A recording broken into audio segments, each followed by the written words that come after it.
శంకరుడు దేవతా సైన్యము పొడుస్తూ ఉండడం, చంపుతూ ఉండడం. అదే ఆయన ఇచ్చిన వరంతోనే ఈ పని చేస్తే బాగుంటుందా బాగుండదా అని ఆలోచించి నేను రాక్షసులకు గురువును కదా చేయకపోతే బాగుండదని ఈ శుక్రాచార్యులు వారు వచ్చి మృత సంజీవని మంత్రం వేస్తుంటాడు. ఇందువల్ల యుద్ధం అవట్లేదు. ఎంత మందిని చంపినా మళ్ళీ తెల్లవారేటప్పటికి అటెండెన్స్ రిజిస్టర్లో అన్ని పేర్లు ఉంటున్నాయి, మళ్ళీ వచ్చేస్తున్నారు యుద్ధానికి. ఊరే వీళ్ళందరినీ నేను చంపేశాం కదరా మళ్ళీ వచ్చేస్తున్నారు ఏమిట్రా అంటే, దర్శనం చేసుకున్న వాళ్ళే మళ్ళీ దర్శనానికి వచ్చేస్తున్నారేమోనయ్యా, ఇంతమంది ఉన్నారు ఏమిటన్నారు మన స్వామి గారు. అలా ఇదేమిటి ఇలా వచ్చేస్తున్నారు, విషయం ఏమిటన్నాడు తెలియనట్టు శంకరుడు. అంటే కింకరుడు అన్నాడు ఆయన దగ్గర ఉన్నవాడు, శుక్రాచార్యుల వారికి మీరు ఉపదేశం చేసేసారు కదా మహానుభావ, ఆయన మళ్ళీ బతికించేస్తున్నాడు. ఎక్కడున్నాడు శుక్రుడు అన్నాడు. అదిగో అక్కడ పర్ణశాల వేసుకుని శరీరాలను అక్కడికి పట్టుకెడతారు, మంత్రం చెప్తుంటారు, వాళ్ళు లేచి వచ్చేస్తుంటారు. ఇదే ప్రక్రియ.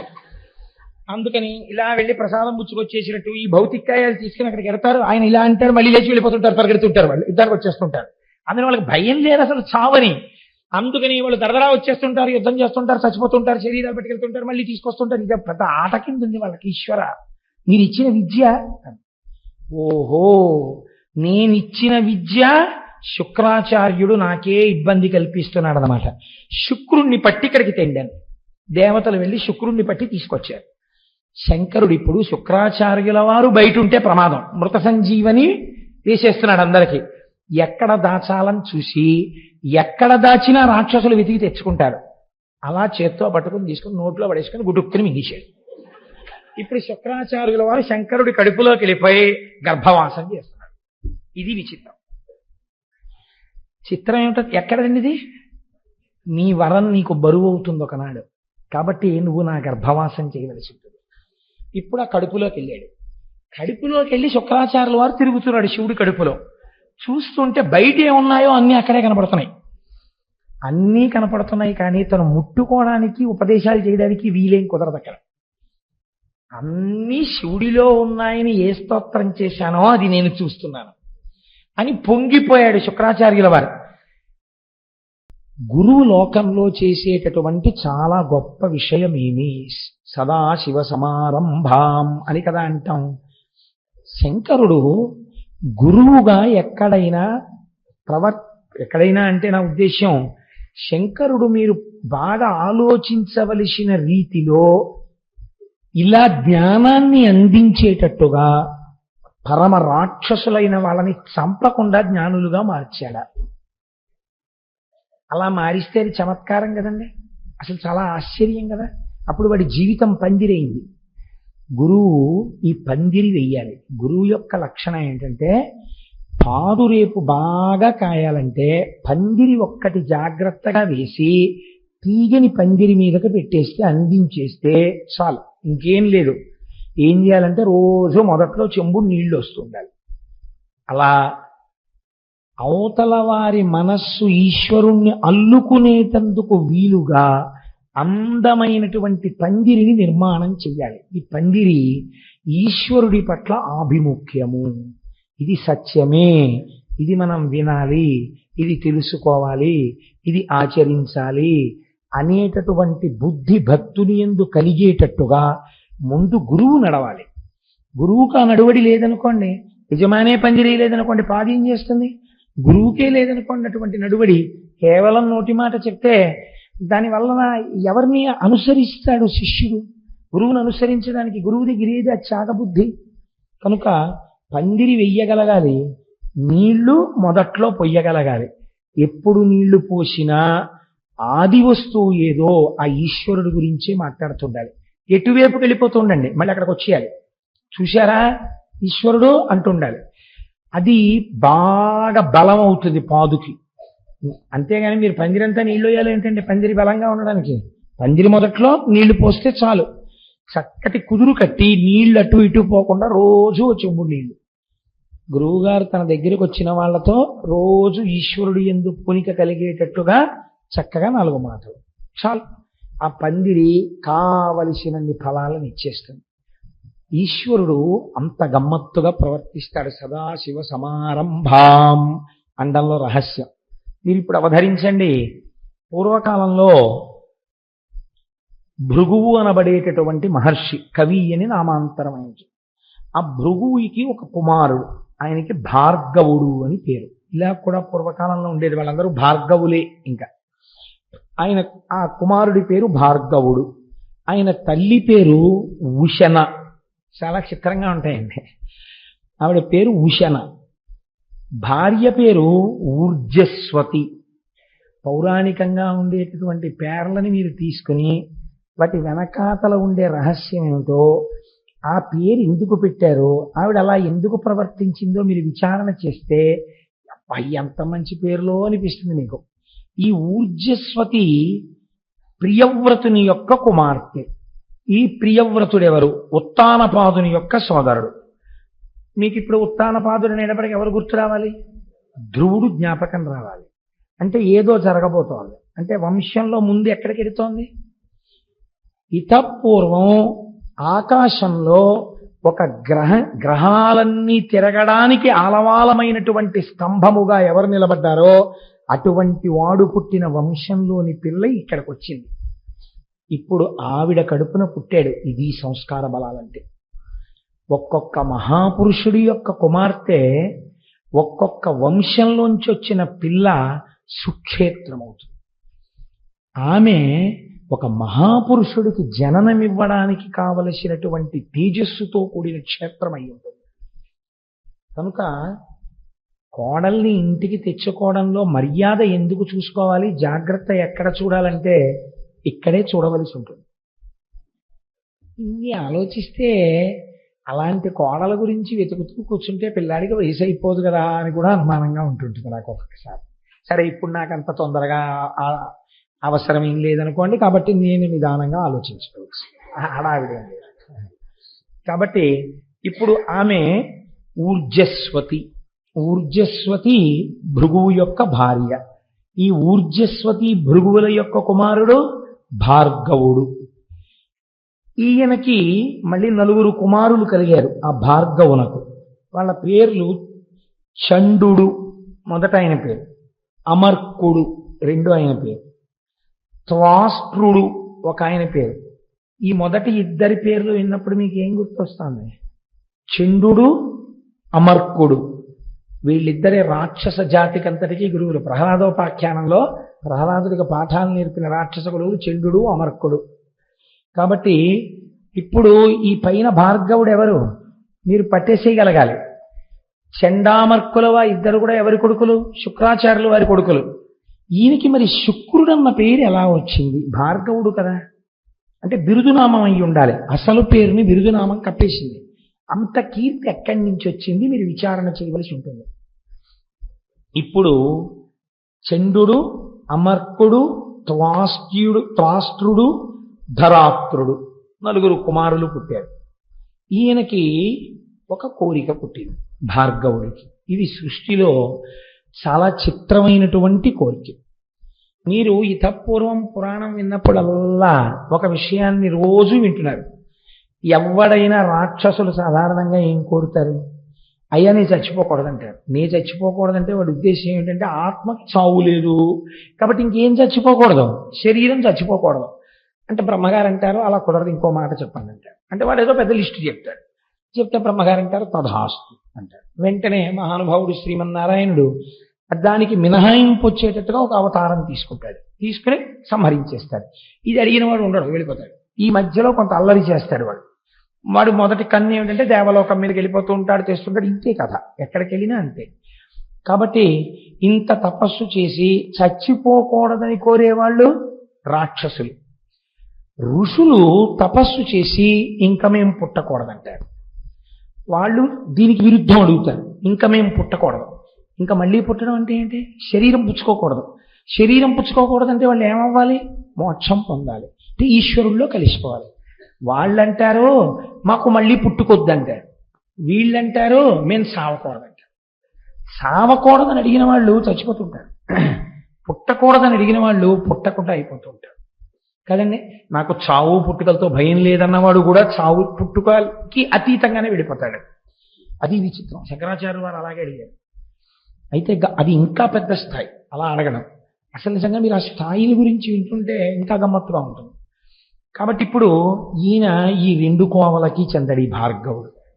ఈయనన్నాడు, అసలు చావన్నది ఒకటి లోకంలో ఉంది కదా, శరీరాలు చచ్చిపోతుంటాయి కదా, ఈ చచ్చిపోయిన శరీరాన్ని వెంటనే బతికించేసే శక్తి నాకు వస్తే అనుకున్నాడు. ఇది ఎంత చిత్రమైన కోరికండి.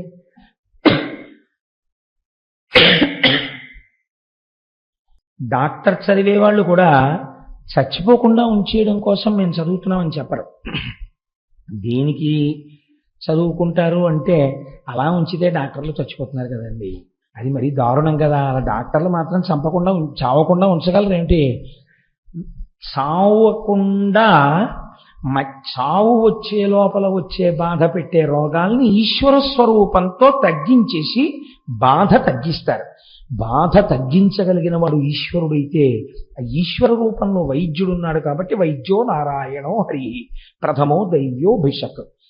ఈయన చిత్రమైన కోరికోటి వచ్చింది ఈయనకి. ఇలా చచ్చిపోయిన వాడిని నేను వెంటనే ఓ మంత్రం వేయగానే వాడు బతకాలి. ఇప్పుడు ఆయన ఏం కోరుకుంటున్నట్టు లోకంలో? ఆయన ప్రతి సృష్టి చేస్తూ ఉంటాడు. ఆయన సృష్టి క్రమంలో బ్రహ్మగారి ఇన్నేళ్లు బతకాలి అంటే దాని ఉద్దేశం ఏంటి? ఆ తర్వాత చచ్చిపోవాలని. బ్రహ్మగారు రాసిన రాతని తిరగరాస్తాడనమాట ఈయన. ఇప్పుడు నేను ఆ స్థాయికి ఎదగాలి. నాకు మృత సంజీవని అంటే చచ్చిపోయిన శరీరాన్ని మళ్ళీ పుట్టించాలి నేను. ఎలా?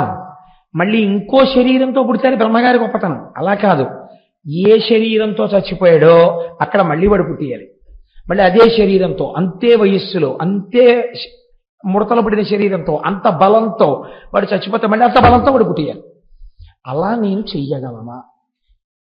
ఇప్పుడు ఈ కోరిక పుడితే ఆయన ఆలోచించాడు, నాకు ఈ కోరిక ఎవరు తీరుస్తారు? ఈ కోరిక తీర్చడానికి సృష్టికర్తగా ఉన్నవాడు, స్థితికర్తగా ఉన్నవాడు, ప్రళయకర్తగా ఉన్నవాడు వాడు బ్రహ్మము. వాడు కదా సృష్టి చేస్తున్నాడు, నిలబెడుతున్నాడు, లయం చేసేస్తున్నాడు, మళ్ళీ సృష్టి చేస్తున్నాడు. వాడు మళ్ళీ ఇంకో రూపంలో సృష్టిస్తున్నాడు ఇదే జీవుణ్ణి. కానీ ఇప్పుడు నేను ఆ బ్రహ్మము యొక్క అనుగ్రహంతో ఇంకొక మెట్టు ముందుకెళ్ళాలి. ఎలా పడిపోయిన వాడిని అలాగే మళ్ళీ పుట్టించగలగాలి, బతికించగలగాలి. ఆ శక్తి ఎక్కడి నుంచి వస్తుంది? ఇవి చేసేవాడెవడో వాడి దగ్గర నుంచే రావాలి. వాడు తొందరగా ఎక్కడ తపస్సు చేస్తే ప్రీతి పొందుతాడు? కాశీ పట్టణంలో తపస్సు చేస్తే ప్రీతి పొందుతాడు, అక్కడే ఉంటాడు కాబట్టి నేను అక్కడికి వెళ్తానన్నాడు. వెళ్ళి ఇప్పుడు ఈయన కాశీపట్టణం వెళ్ళి తపస్సు మొదలెట్టాడు. ఇప్పుడు ఈయన ఎందుకు తపస్సు మొదలు పెట్టాడో శంకరుడికి తెలుసా తెలియదా? తెలుసు ఖచ్చితంగా. ఎటువంటి తపస్సు చెయ్యడం మొదలుపెట్టాడు? రాక్షసపరమైనటువంటి తపస్సు ఆయన చేయలేదండి. కాశీలో ఒక శివలింగాన్ని ప్రతిష్ఠ చేశాడు ఆయన. ప్రతిష్ఠ చేసి దానికి ప్రతిరోజు 1000 మార్లు అభిషేకం చేసేవాడు. ఒకరోజు సూర్యాస్తమయం నుంచి మరునాడు సూర్యాస్తమయం వరకు, సూర్యోదయం వరకు, సూర్యోదయం నుంచి సూర్యోదయం వరకు. ఎందుకని? ఈశ్వరుడికి షట్కాల పూజ ఉంది శివార్చనలో. కాబట్టి ఆయన సూర్యోదయం నుంచి మళ్ళీ సూర్యోదయం లోపల ఒక 1000 మార్లు అభిషేకం చేసేవాడు. అందులో తప్పకుండా ఆయన 3 వాడేవాడు.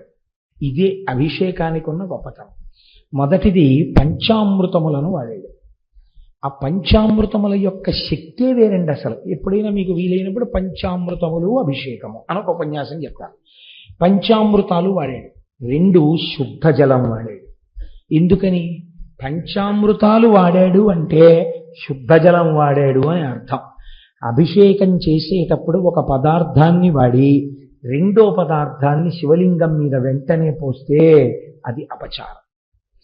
ఒక పదార్థాన్ని పోస్తే మళ్ళీ శుద్ధ జలం పోయాలి, పోసి రెండో పదార్థం పోయాలి. పాలు పోసేసి, పెరుగు పోసేసి, తేనె పోసేసి అలా అభిషేకం చేయకూడదు.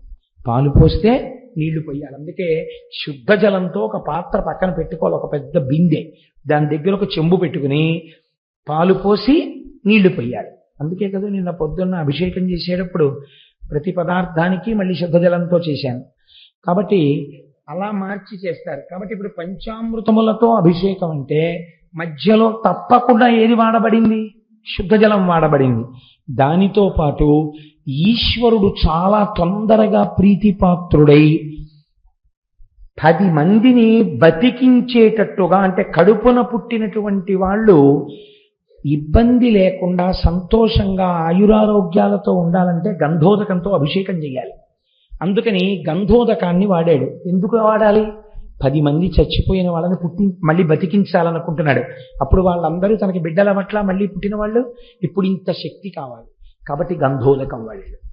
ఎంత గమ్మత్తో చూడండి, ఇంత శాస్త్రీయమైన అభిషేకం చేశాడు. దీనికి ఆయనకి ఇంకొక వేరే వ్యాపకం లేదు. ఏమిటో తెలుసా అండి? ఈ 1000. మీరు ఇందులో ఒక పెద్ద రహస్యాన్ని కనిపెట్టండి.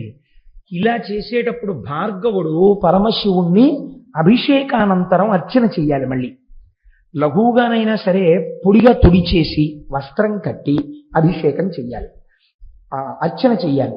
ఈ అర్చన చేసేటప్పుడు ఆయన కొన్ని పువ్వులు వాడాడు. ఇందులో నేను మీకు చెప్తాను, మనకి బాగా అందుబాటులో ఉన్నప్పటికీ మనం ఎప్పుడూ పరమశివుణ్ణి అసలు వాటితో అర్చన చేయము. కారణమేమి? మనకి పౌరాణిక జ్ఞానము లేకపోవటయే. మనకి తెలీదు. ఎంతసేపు పళ్ళరసాలు తెస్తాం కానీ అసలు శివుడికి వీటితో చేస్తే తొందరగా ప్రీతిపాత్రుడవుతాడని మనకి తెలియదు. ఇప్పుడు వినండి ఆ జాబితా. సంపంగి పూలు చేస్తామనుకోండి, పోని ఉమ్మెత్త పూలు తక్కువ, గన్నేరు పూలు వాడుతుంటారు, తామర వాడతాం, కొండగోగు తక్కువ, జాజి వాడతాం, కడిమి పువ్వు దొరకడం కూడా చాలా కష్టం. కడిమి పువ్వు సాధారణంగా వాడడం. అలాగే పొగడ పువ్వు వాడుతూ ఉంటారు, కలువ పువ్వు వాడుతూ ఉంటారు, మల్లె పువ్వు వాడతారు, కమలములు వాడతారు, సురపొన్న పూలు అక్కడక్కడ వాడతారు, దర్భాగ్రములు.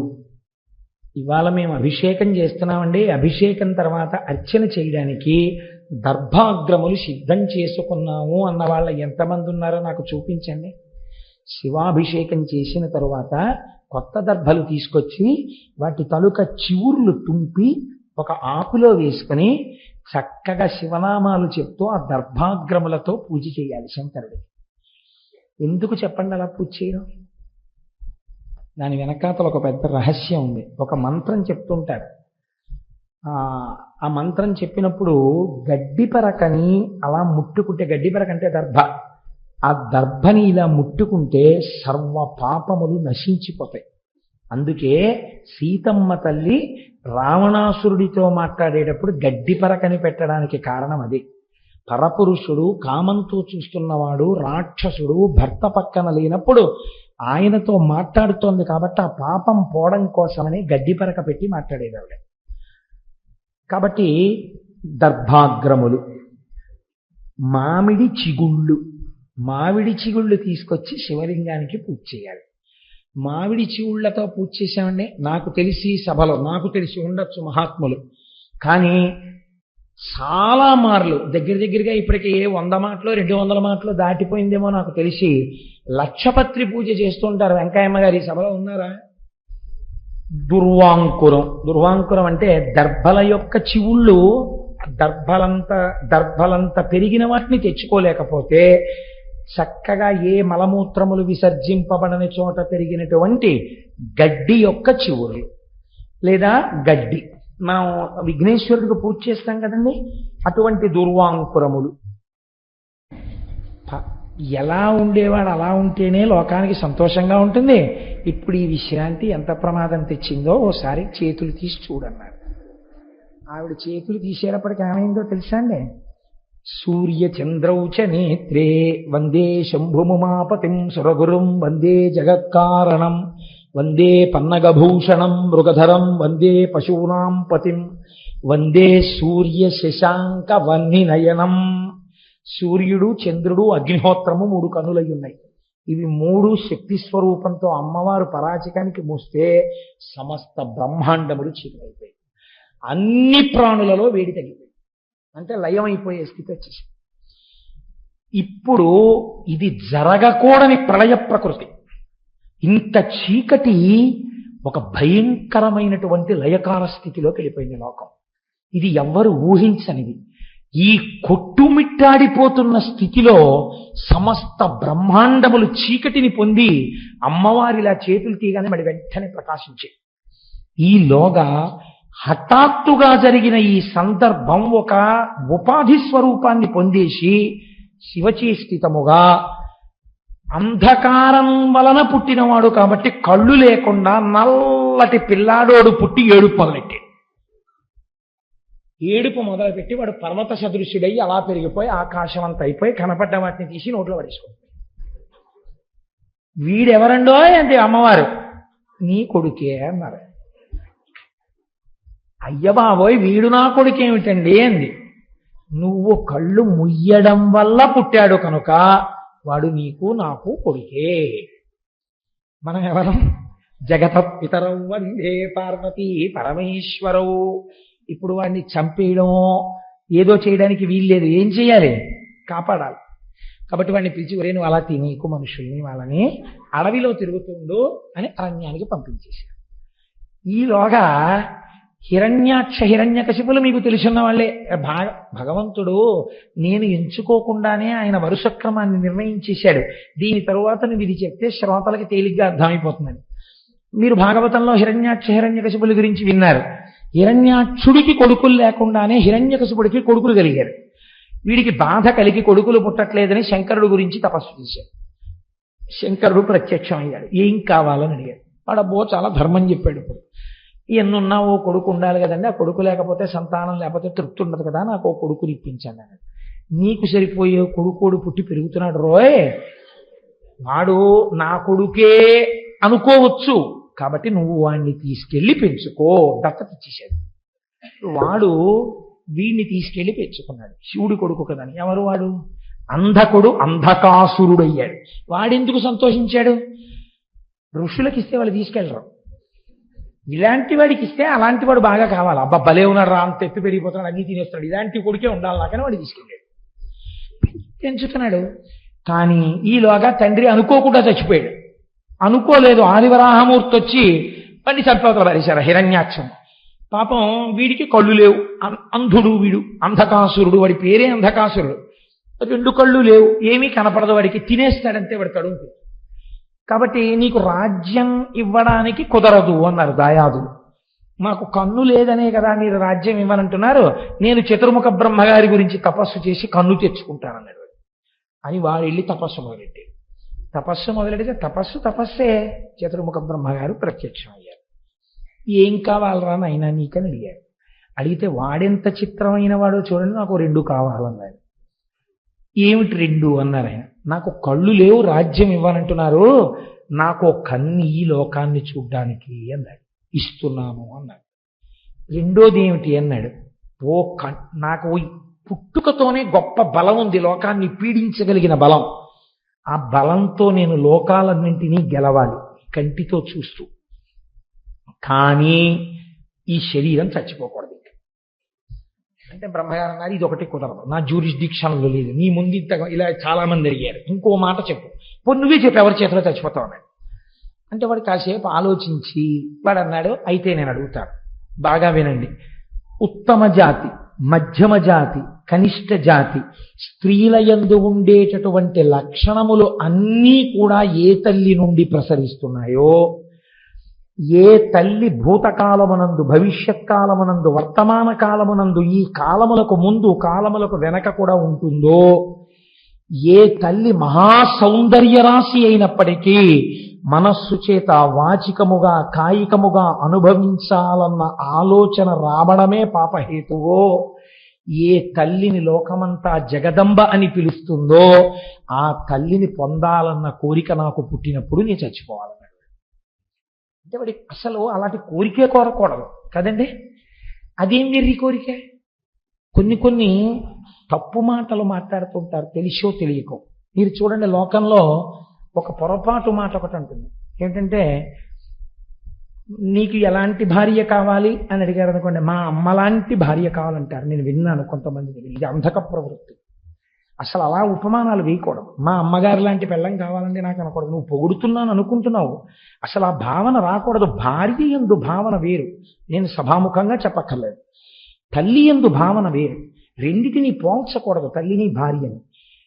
మీరు చక్కగా వినయ విధేయతలతో మా నాన్నగారిని మా అమ్మగారు ఎలా అనువర్తిస్తుంటారో అనువర్తించుట యందు అటువంటి వినయ బుద్ధి కలిగినటువంటి భార్యని మా అమ్మ తప్పకుండా నిర్ణయించగలదు మా నాన్నగారు. అందుచేత మా అమ్మా నాన్నగారులు నిర్ణయించిన పిల్ల నాకు భార్య అవ్వాలనాలి. ఇది మా అమ్మ లాంటి భార్య రావాలనకూడదు. ఉపమానమునందు దోషం ఉంటుంది. ఇప్పుడు వాడు తెలిసో తెలియకో ఈ మాట అన్నాడు. ఇప్పుడు వాడికి ఎవరు తల్లి? అమ్మవారే తల్లి వాడికి. శంకరుడు చెప్పేశాడు కదా. ఇప్పుడు అంటే వాడు ఏం కోరుకున్నాడు? తన తల్లి యందు తనకు మోహం పుట్టాలని కోరుకున్నాడు.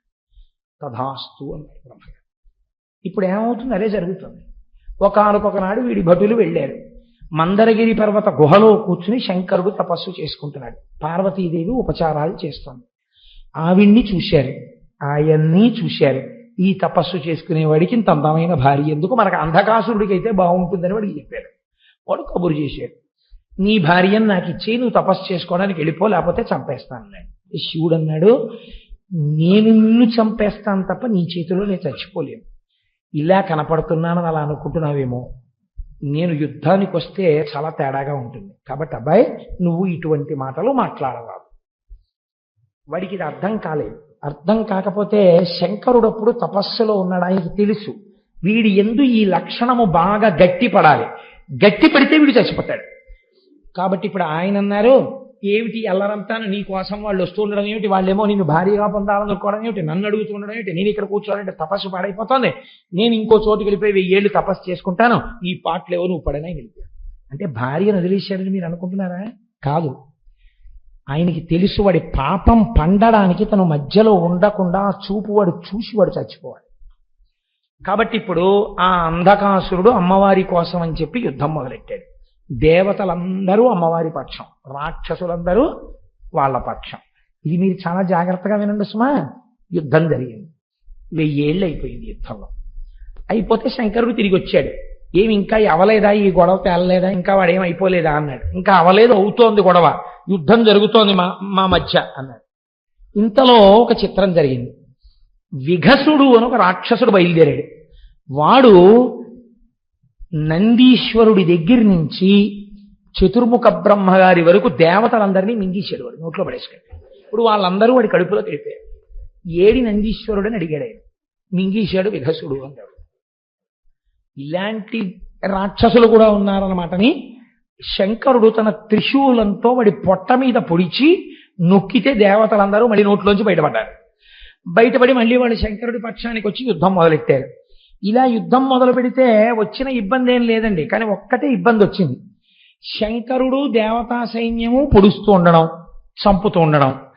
అదే ఆయన ఇచ్చిన వరంతోనే ఈ పని చేస్తే బాగుంటుందా బాగుండదా అని ఆలోచించి నేను రాక్షసులకు గురువును కదా, చేయకపోతే బాగుండదని ఈ శుక్రాచార్యులు వారు వచ్చి మృత సంజీవని మంత్రం వేస్తుంటాడు.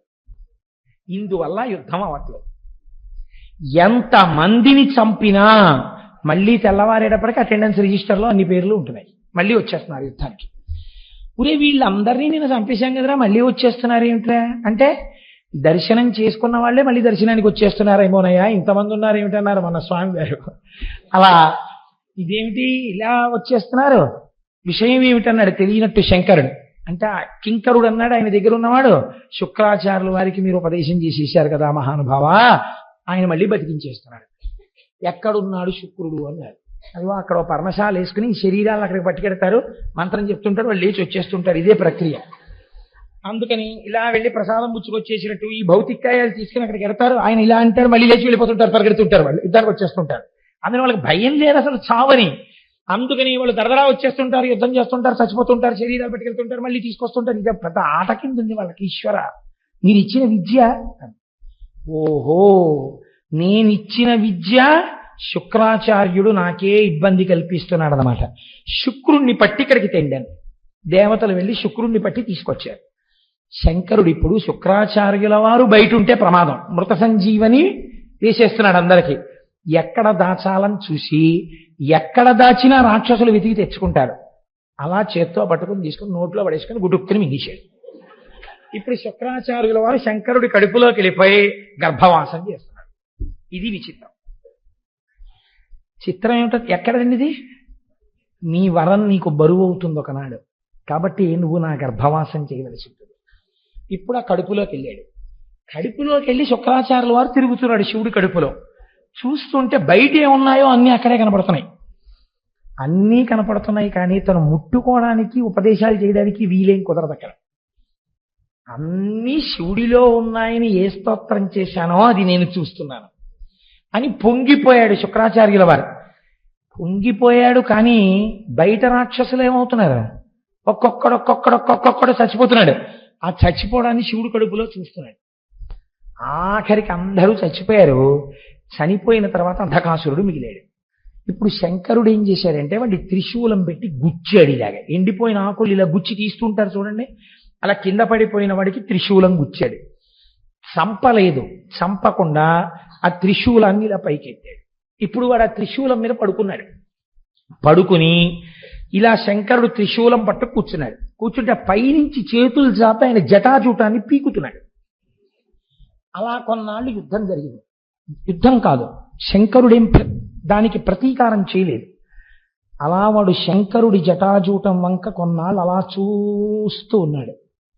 చూస్తూ ఉండిపోయిన తర్వాత ఒక ఆశ్చర్యకరమైనటువంటి విషయము ద్యోతకమైంది.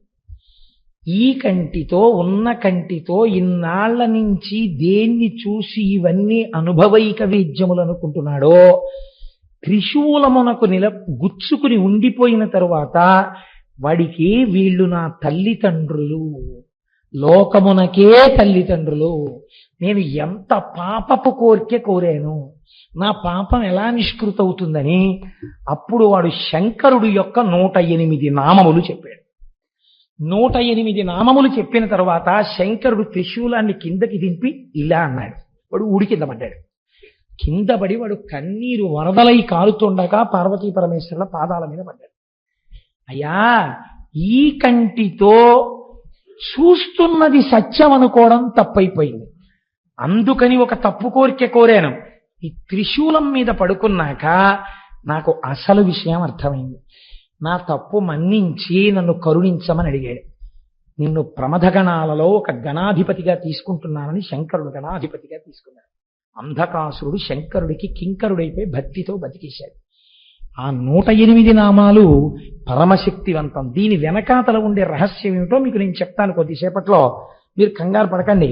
కనీసం నేను ఆ 108 నామములు మీకు చెప్పకపోతే నేను కించిత్తు దోషం చేసిన వాడిని అవుతానేమో అని నాకు అనిపించి నేను ఆ 108 నామాలు మీకు చూపించడం కోసం అని చెప్పి తీసుకొచ్చాను. మీరు ఒక్కసారి విందురు కానీ. నేను తింగరవాడిని ఇందులో పెట్టాను, అక్కడ పెట్టాను.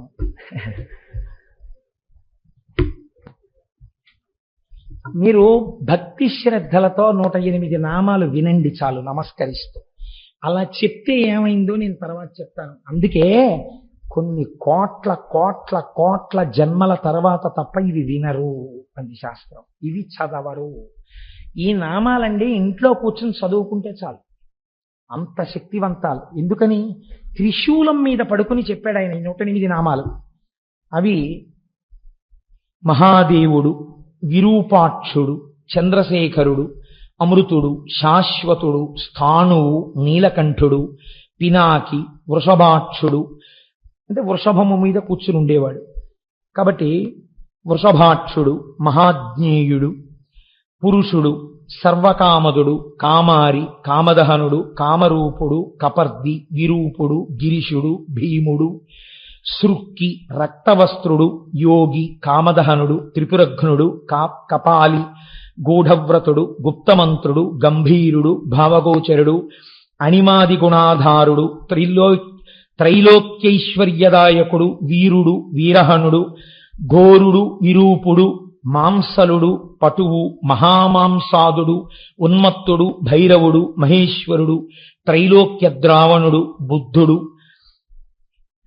లుబ్ధకుడు, యజ్ఞసూదనుడు, ఉన్మత్తుడు, కృత్తివాసుడు, గజకృత్తి పరిధానుడు, క్షుబ్ధుడు, భుజంగభూషణుడు, దత్తాలంబుడు, వీరుడు, కాశినీ పూజితుడు, అఘోరుడు, ఘోర దైత్యఘ్నుడు, ఘోరఘోషుడు, వనస్పతి రూపుడు, భస్మాంగుడు, జటిలుడు, శుద్ధుడు, భేరుండక తసేవితుడు, భూతేశ్వరుడు, భూతనాథుడు, పంచభూతాశ్రితుడు, ఖగుడు, క్రోధితుడు, విష్ణురుడు, చండుడు, చండీశుడు, చండికాప్రియుడు, చండుడు, తుంగుడు, గరుత్మంతుడు, అసవభోజనుడు, లేలిహానుడు, మహారౌద్రుడు, మృత్యువు, మృత్యు అగోచరుడు, మృత్యువు, మహాసేనుడు, శ్మశానవాసి, అరణ్యవాసి, రాగస్వరూపుడు, విరాగస్వరూపుడు, రాగాంధుడు,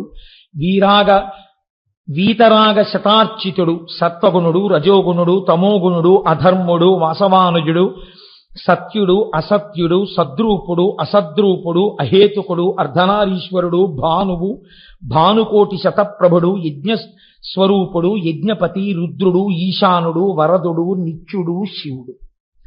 ఇవి 108 నామములు. త్రిశూలం మీద పడుకుని ఆయన చెప్పినటువంటి పరమపావనమైన నామములు.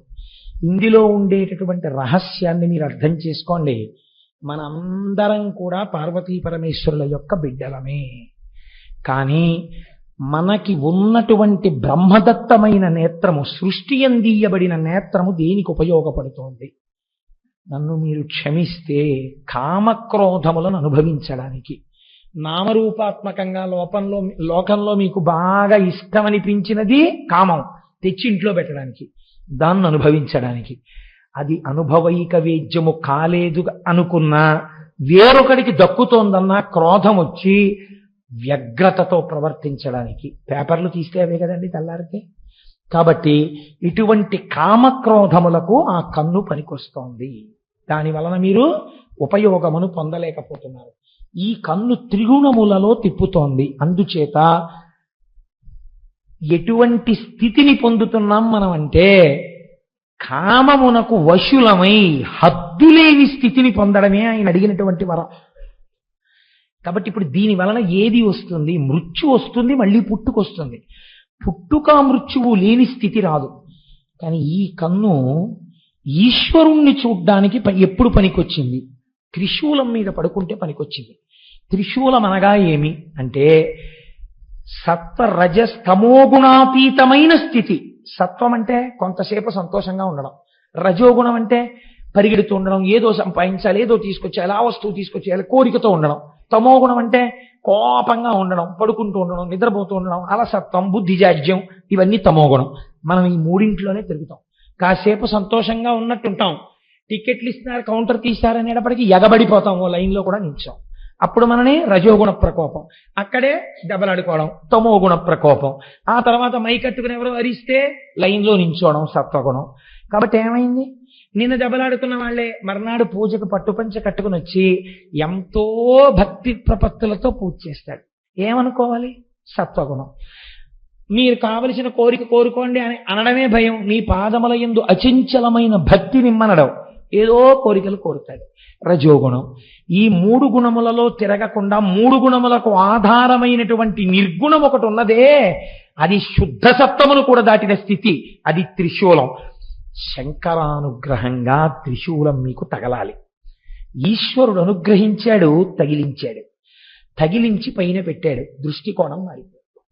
ఆ కంటితోనే చూస్తున్నాడు, కానీ ఇప్పుడు ఎలా కనపడ్డారు?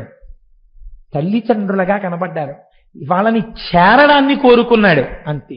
ఇప్పుడు ప్రమథగణాలలో కింకరుడు అయిపోయాడు. ఇప్పుడు మరి శుక్రాచార్యుల వారి పరిస్థితి ఏమిటి? ఆయన లోపల కూర్చున్నారు గర్భంలో, యుద్ధం అయిపోయింది, చూస్తున్నారు. అన్ని చక్కగా లైవ్ టెలికాస్ట్ టీవీలో చూసినట్టు చూస్తున్నారు.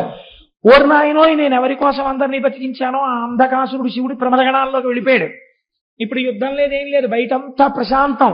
ప్రారంభమైనప్పుడు ఎంత వానో, ఉపన్యాసం అయిపోయేటప్పటికి అంత తగ్గిపోయినట్టు, కథా ప్రారంభంలో ఎంత అల్లరో కథ చివరికి అంత ప్రశాంతం అయిపోయింది. నేను మాత్రం కడుపులో ఉండిపోయాను. ఎలా? ఇప్పుడు ఆయనకి ఇబ్బంది పట్టుకొచ్చింది. ఇబ్బంది పుట్టుకుంటే ఆయన ఒక చిత్రమైనటువంటి పని చేశాడు. ఇప్పుడు శివగర్భమునందు వాసము చేసి శివగర్భములో తిరిగి తిరిగి ఆ కడుపులోంచి బయటికి రావాలనుకున్నాడు. బయటికి రావాలని ఆయన ఒక గొప్ప స్తోత్రం చేశారండి శుక్రాచార్యుల వారు. శాస్త్రం అంటుంది, ఈ స్తోత్రం చదివిన, ఈ స్తోత్రం విన్నా అటువంటి వాళ్ళందరూ ఈ జన్మలో మళ్ళీ శంకరుణ్ణే చేరుతారు అని చెప్పి. కాబట్టి అంత పరమ పవిత్రమైనటువంటి స్తోత్రము. మీరు ఆ స్తోత్రాన్ని అవధరించండి. ఆయన లోపల కూర్చుని రకరకాల తత్వానుసంధానంతో శంకరుణ్ణి పిలిచాడు పేర్లతో. ఆయన అన్నాడు, ఓం నమస్తే దేవేశాయ. ఎవరైనా ఎదురుగుండా కూర్చుని చేస్తారు, ఈయన ఎక్కడ చేస్తున్నాడు? ఆయన కడుపులోనే కూర్చుని చేస్తున్నాడు, ఆయనకి వినపడతాడు. ఓం నమస్తే దేవేశాయ సురాసుర నమస్కృతాయ భూత భవ్య మహాదేవాయ హరిత పింగళ లోచనాయ బలాయ బుద్ధిరూపిణే వైయాఘ్రవసనచ్ఛదాయ ఆరణేయాయ త్రైలోక్య ప్రభవే ఈశ్వరాయ హరాయ హరినేత్రాయ యుగాంతకారణాయానలాయ గణేశాయ లోకపాలాయ మహాభుజాయ మహాహస్తాయ శూలినే మహాదంస్త్రినే కాలాయ మహేశ్వరాయ అవ్యయాయ కాలరూపిణే నీలగ్రీవాయ మహోదరాయ గణాధ్యక్షాయ సర్వాత్మనే సర్వభావనాయ సర్వగాయ మృత్యుహంత్రే పారియాత్ర సువ్రతాయ బ్రహ్మచారిణే వేదాంతగాయ తపోంతగాయ పశుపతయే వ్యంగాయ శూలపాణయే వృషకేతవే హరయే జటినే శిఖండినే లకుటినే మహాయశసే భూతేశ్వరాయ గుహావాసినే వీణాపణనతాలవతే అమరాయ దర్శనీయాయ బాలసూర్య నిభాయ శ్మశానవాసినే భగవతే ఉమాపతయే అరిందమాయ భగస్యాక్షిపాతినే. శ్మశానవాసిని అంటే గుర్తుపెట్టుకోండి, ఈ లోకమంతా ప్రాణులన్నీ భస్మైపోతే కదండి ఉంది, అందుకని లోకమంతా మహాశ్మశానమే, అది దాని అర్థం. అంతటా శివుడు నిండి ఉన్నాడని, అంతేగాని శ్మశానంలో కూర్చున్నాడని కాదు దాని అర్థం. ఒకవేళ ఉన్న అందరూ వదిలి వెళ్ళిపోయే చోట ఆయన ఒక్కడే ఉన్నాడు మనకి స్వాగతం చెప్పి కౌగిలించుకోవడానికి.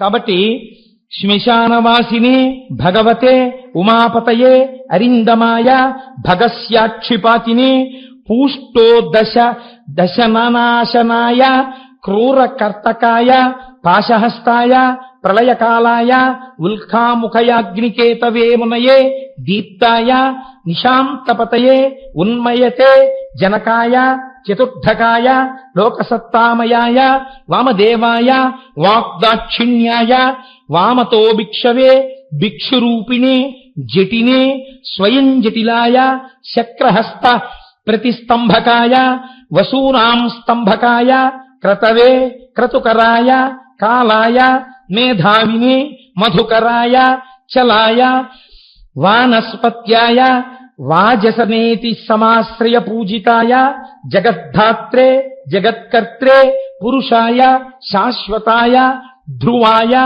ధర్మాధ్యక్షాయ త్రివర్త్యమనే భూత భావనాయ త్రినేత్రాయ బహురూపాయ సూర్యాయుత సమప్రభాయ దేవాయ సర్వతూర్య నినాదినే సర్వబాధా విమోచనాయ బంధనాయ సర్వధారిణే ధర్మోత్తమాయ పుష్పదంతయాపి భాగాయ ముఖాయ సర్వహరాయ హిరణ్యస్రవసే ద్వారిణే భీమాయ భీమపరాక్రమాయ ఓం నమో నమో నమో నమో నమస్తే నమః అని శంకరుడి కడుపులో కూర్చుని శంకరుణ్ణి ఉద్దేశించి స్తోత్రం చేశాడు. శంకరుడు ఎంత ప్రీతి పొందాడంటేట, ఒక్కొక్క నాడు తండ్రికి కొడుకు ఇబ్బందికరంగా పరిణమిస్తాడు. అయినా నువ్వు నా కుమారుడవి, నిన్ను నా గర్భవాసం చేయించాను, హద్దు లేకుండా వరాన్ని ఉపయోగించడం ఎంత ప్రమాదానికి విడుతుందో తెలుసుకున్నావు కదా. దీనివల్లే కదండి తర్వాత కచదేవయానులది కూడా వచ్చింది మళ్ళీని. ఆఖరికి ఎక్కడికి వెళ్ళిపోయింది శుక్రాచార్యుల వారి కథ. ఆయన శిష్యుణ్ణి కాల్చి బూది చేసి బతికిస్తాడేమోనని ఆయనతో తాగించేశారు. మళ్ళీ కూతురు కోసం ఆ కచుణ్ణి బతికించవలసి వస్తే కడుపులో ఉన్నటువంటి వాడికి ఉపదేశం చేసి బయటికి వచ్చాక నేను చచ్చిపోతాను రా, మళ్ళీ నువ్వు నన్ను బతికించని చెప్పవలసి వచ్చింది. కోరరాని కోరికలు కోరి తెచ్చుకుంటే బరువై కూర్చుంటాయి. కాబట్టి అయినా రక్షణ పొందాడంటే దేనివల్ల తెలుసా అండి? శివకుమారుడిగా బతకడం వల్ల. కాబట్టి ఇప్పుడు శంకరుడు అన్నాడు ఈ స్తోత్రానికి మెచ్చుకుని, నిన్ను నా కుమారుడిగా బయటికి తెప్పిస్తాను. సాధారణంగా లోకమునందు ఒక పురుషుని యొక్క తేజస్సు హృదయ స్థానము నుండి కదిలి కుమారుడిగా మారడానికి ఆ తేజస్సు వెడుతుంది. కాబట్టి నువ్వు కూడా అలాగే కదిలి అటువంటి మూత్రావయవము నుంచి బయటపడేదవుగాక అని శుక్రకణం ఎట్నుంచి వస్తుందో అటువైపు నుంచే బయటపడేటట్టుగా విసర్జించాడు. ఉత్పత్తి యందు శుక్రకణం వెళ్ళేటటువంటి ఆ నాళంలోంచి బయటికి వచ్చి శివుడి యొక్క కుమారుడు కలిగితే ఏ నాళములోంచి బయటికి రేతస్సు వెళ్ళాలో అలా బయటపడినవాడు కాబట్టి ఈశ్వర శుక్రనాళములోంచి బయటికి వచ్చిన మహాపురుషుడు కనుక, అటువంటి వాడు సృష్టిలో ఇంకొకడు లేడు కనుక భార్గవుడన్న పేరు పక్కకెళ్ళిపోయింది, శుక్రాచార్యుడన్న పేరు ప్రకాశించింది. అప్పుడు మహానుభావుడు అంత స్థితిని శుక్రాచార్యుల వారు పొందారు. పొంది ఈ లోకమునంతటినీ ప్రకాశింపచేసి అంధకాసుర వృత్తాంతం ద్వారా మనందరికీ కూడా మన దృష్టికోణమునందు రావలసినటువంటి మార్పు, మనం కోరరాని కోర్కెలు కూడా కోరినా ఈశ్వరుడు భక్తికి లొంగుతాడు. కానీ అవి కొన్నిసార్లు ఇబ్బందుల వైపుకి తీసుకెడతాయి. కాబట్టి అన్నిటికన్నా గొప్ప కోరిక ఒక్కటే, ఈశ్వర నీ పాదముల యందు నిశ్చలమైన భక్తిని నాకు కృప చెయ్యి. హాయిగానండి చిన్నతనంలో తండ్రి గారి వేలు పట్టుకుని అమ్మ చెయ్యి పట్టుకుని యాత్రలకి వెళ్ళినటువంటి రోజుల అందం మీరు పెద్దవారు అయిపోయిన తర్వాత ఇంకుందనుకుంటున్నారా? లేదు. మీ కాటేజీకి మీరు పరిగెత్తాలి, మీరు రైలు దిగాలి, మీ పెట్లు మీరు చూసుకోవాలి, ఎవరి మీదో విసుక్కోవాలి. మీరు రైల్లో ఆడుకుంటుంటే ఏ డోర్ దగ్గరికి వెళ్ళిపోతారో అని నాన్నగారు వెనకాలే వచ్చి పట్టుకుని తీసుకెళ్లి కూర్చోపెట్టి ఒళ్ళో కూర్చోబెట్టుకుని అమ్మ కూర్చోబెట్టుకుని ఆ కావలసింది మళ్ళీ పిల్లాడి ఆరోగ్యం పాడవుతుందని వేడి పాలు కొని ఆ పాలు పట్టించి బిస్కెట్లు పెట్టి హోటల్లో ఏడుస్తూ కూర్చున్న వాడికి అన్నం పెట్టి వాడికి తలనీలాలు ఒళ్ళో కూర్చోబెట్టుకుని బుర్ర పట్టుకుని జాగ్రత్త అంటూ తలనీలాలు ఇప్పించి హాయిగా మీరు ఆడుకుంటుంటే అమ్మా నాన్న మిమ్మల్ని కాపాడుకుంటుంటే మీకు బాధ ఏముందండి? వెనక అన్నిటికీ వాళ్ళు ఉన్నారు. మీకు ఇంత జ్వరం వస్తే మొక్కడానికి వాళ్ళు ఉన్నారు, పూజలు చేయడానికి వాళ్ళు ఉన్నారు. వాళ్ళుండగా మీకు భద్రత, రక్షించే వాళ్ళు వెనకాలంటే మీకు భద్రత. మీ అంతటా మిమ్మల్ని మీరు రక్షించుకోవడానికి మీరు కోరికలు కోరుకుని ఆ కోరికలు మిమ్మల్ని రక్షిస్తాయి అనుకోవడం భద్రత. కాబట్టి అడగవలసింది ఒక్కటే, ఈశ్వర నీ పాదముల యందు నిశ్చలమైన భక్తిని కృపచేయి. నా మనస్సు కదిలిపోయి వేరొక దానికోసం వెంపర్లాడకుండా నా మనస్సు ఎప్పుడు మీకోసం వెంపర్లాడేటట్టు నన్ను అనుగ్రహించు. ఇప్పుడు బాధ్యత ఎవరి మీద పడుతుంది? భగవంతుడి మీద పడుతుంది. మీ మనస్సు కదిలిపోకుండా తన పాదాలు అందించాలి. కాబట్టి మిమ్మల్ని ఆయన రక్షించుకుంటాడు. అందుకే శంకరులు అంటారు, ఎప్పుడు అడగవలసినా మనం ఒక్కటే అడగాలి, ఈశ్వర మీ పాదముల యందు చెక్కు చెదరని నిశ్చల భక్తిని కృప చెయ్యి. మీకు ఆ భక్తి కలిగి మీరు ఆ భక్తితో ఉన్నప్పుడు మీరు ఎందుకు పాడైపోతారండి? ఈశ్వరుడే మిమ్మల్ని రక్షించుకుంటాడు. తల్లిదండ్రులు పిల్లలు పాడైపోతే ఒప్పుకుంటారా? ఎలా కాపాడుకుంటారు? అలా మిమ్మల్ని భగవంతుడే కాపాడుకుంటాడు. ఇంత గొప్ప విషయాన్ని మనకి ఆవిష్కరించి అంతటి అంధకాసురుడు చిట్ట చివరికి ఏ స్థితిని పొందాడో, శుక్రాచార్యుల వారు ఎంత గొప్ప స్థితిని పొందారో, ఎంత భక్తితో నిలబడ్డారో మీరు చూడండి. ఆయన కోరుకున్న వరం ఒక్కటే ఆయన ఇబ్బంది పెట్టిందేమో లోకంలో, కానీ ప్రపంచంలో పరమేశ్వరుడు తనంత తాను ఇచ్చినటువంటి వరాలు మిగిలినవి. ఏది? శుక్రస్థానం ఇచ్చాడు, దీదీప్యమానం చేసింది. నీవు ఉదయించే వేళలో ధర్మకార్యం జరిగితే ప్రకాశిస్తుందన్నాడు, పనికొచ్చింది. వివాహం జరిగితే ఉపయోగపడుతుందన్నాడు, పనికొచ్చింది. నువ్వు నా గర్భవాసం చేయవలసి ఉంటుందన్నాడు, పనికొచ్చింది. నిన్ను దాటి ఎవరూ వెళ్ళరన్నాడు, పనికొచ్చింది. నువ్వు లోకపూజితుడు అవుతావన్నాడు, పనికొచ్చింది. నువ్వు తపస్సు చేసిన చోట శుక్రేశ్వరుడై నేను వెలుస్తానన్నాడు, పనికొచ్చింది. ఇందులో స్నానం చేసి నక్తం చేస్తే పుత్రులు పుడతారన్నారు, పనికొచ్చింది. నీ యందు భక్తితో ఉంటే పిల్లలు పుడతారన్నారు, పనికొచ్చింది. ఇబ్బంది పెట్టింది ఏదైనా ఉంటే తనంత తాను కోరుకున్నది ఒక్కటే పెట్టింది. కాబట్టి మీకు నాకు ఏమర్థం అవ్వాలి? మనంత మనం ఏమీ కోరక్కర్లేదు. ఎప్పుడైనా మీరు కోరిక కోరుకోండి అంటే ఏ కోరిక కోరాలని దాని అర్థం, నీ పాదముల యందు చెక్కు చెదరని నిశ్చల భక్తిని కృప చేయదుగాక. మహానుభావుడు జగద్గురువులు కనుక, దయార్ద్ర హృదయుడు కనుక, శంకరులుగా వచ్చారు కనుక శంకరులు ఇదే చెప్తారు, నరత్వం దేవత్వన్నగవన మృగత్వం మశకత పశుత్వం కీటత్వం భవతు విహగత్వాది జననం సదాత్వత్పాదాబ్జస్మరణ పరమానందలహరి విహారాసక్తం చిద్రూదయమిహ కింతేన వపుషా. నాకు ఏ శరీరం వస్తుందన్న దాని గురించి నాకు బెంగలేదు. నాకు కావలసింది ఏమిటో తెలుసా శంకర? ఏ శరీరంలో ఉన్నా నీ పాదముల యందు భక్తి. ఆయన ఏకంగా శరీరాల స్థాయిలో మాట్లాడారు. దూర్జట అన్నాడు, లోకుల్నంగని మెచ్చని ఎలుగని లోలోన నిందించని చీకాకున్బడని మహాత్ముడనని జేలొగ్గని మూకీభావమునన్ తిట్టని త్రోయని నీ కారుణ్యము కలిగి ఉండినను అంతే చాలునో శంకరా అన్నాడు. ఇవి మనం నేర్చుకోవలసింది. ఆయన అనుగ్రహం ఉందా? పవి పుష్పంబగు అగ్ని మంచగు నాకోపారం భూమి స్థలంబగు శత్రుండతిమిత్రుడవు విషము దివ్యాహారమౌ నిన్నగా అవనీ మండలి లోపలన్ శివ శివేచ్ఛాభాషనోల్లాసకిన్ శివా నీ నామము సర్వవస్యకరమౌ శ్రీకాళహస్తీశ్వర. మీరు తెలిసో తెలియకో ఆ నామాన్ని రాసేటప్పుడు కాయిక కైంకర్యం అవుతుంది. చెయ్యి పట్టుకుంటుంది, కాళ్ళు రాయడానికి వీలుగా కూర్చుంటాయి, శరీరం వంగుతుంది, కళ్ళు చూస్తాయి, పెన్నుని వేళ్లు పట్టుకున్నాయి, శ్రీ శివ అని లోపల ఉచ్చరిస్తున్నారు. పైకి అంటే ఫలితం తక్కువ, లోపలంటే ఫలితం ఎక్కువ. కాబట్టి ఇప్పుడు పైకి అనకుండా అనుకుంటూ రాస్తున్నారు. లోపలంటున్నారు మానసిక వాచిక కాయిక కైంకర్యములు 3 జరిగిపోయాయి. ఇప్పుడు ఒక్క శ్రీ శివ పుస్తకంలో ఎంత శక్తి ఉంది! అలాంటివి ఒక 5 కోట్ల శ్రీ శివ పుస్తకం తయారై ఒక స్తూపంలో పెట్టామనుకోండి, ఇప్పుడు ఆ స్తూపం ఏమవుతుందో తెలుసా అండి? అపారమైన శక్తి కేంద్రం అయిపోతుంది. ఇప్పుడు ఇది ఎవరికి పనికి వస్తుంది? ఎవరు రాశారో తెలియదు, పుస్తకాలన్నీ లోపల ఉన్నాయి. ఊళ్ళో ఎవరికైనా ఇబ్బంది వచ్చిందనుకోండి, వెళ్ళి ఆ శివస్తూపం చుట్టూ ప్రదక్షిణం చేస్తారు. శక్తికి ఒక లక్షణం ఉంటుంది, అది ప్రసరణం జరుగుతుంది. ఇప్పుడు విద్యుత్ ఉందనుకోండి, పరిగెడుతుంది ప్రవాహం. ఇప్పుడు ఆ లోపల ఉన్న శక్తి పైకి తరంగముల కింద వ్యాప్తి చెంది ఉంటుంది. మీరు ఆ తరంగములలోకి వచ్చి నిలబడి తిరుగుతున్నారనుకోండి, ఏ ఆలోచన చేస్తే మీకు ఆ కష్టం పోతుందో అలా కష్టం పోయే శక్తి అందులోంచి మీ మనస్సులోకి ప్రవేశించి ఆ నిర్ణయం వైపుకు బుద్ధిని మారుస్తుంది.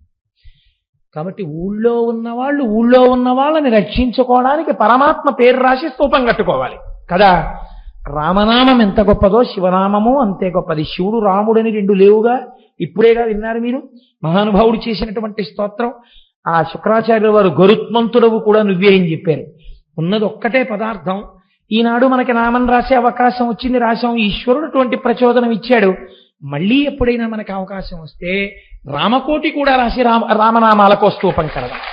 మనకి రామనామం మీద పరమ ప్రీతి. రామనామం అంటే పొంగిపోతాం. మనకేం శివనామమే రాయాలి, రామనామం రాయకూడదని మనకేమి భేషజాలు లేవు.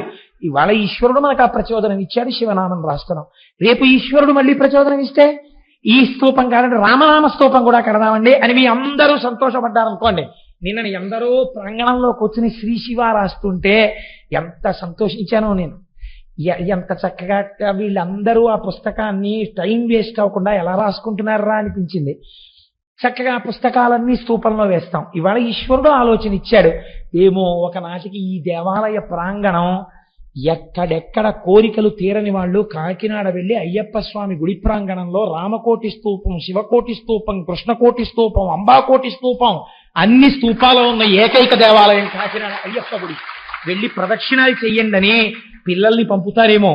పంపి పిల్లలు కూడా ప్రదక్షిణాలు చేసి శివస్తూపానికి, శక్తి స్తూపానికి, రామస్తూపానికి ప్రదక్షిణం చేసి వచ్చి పెళ్లిపీటల మీద కూర్చోండని, లేకపోతే పసుపు బట్టలు కట్టుకోగానే ఇక్కడికి తీసుకొచ్చి స్తూపాలకి ప్రదక్షిణాలు చేసే రోజులు దగ్గరలో ఉన్నాయేమో.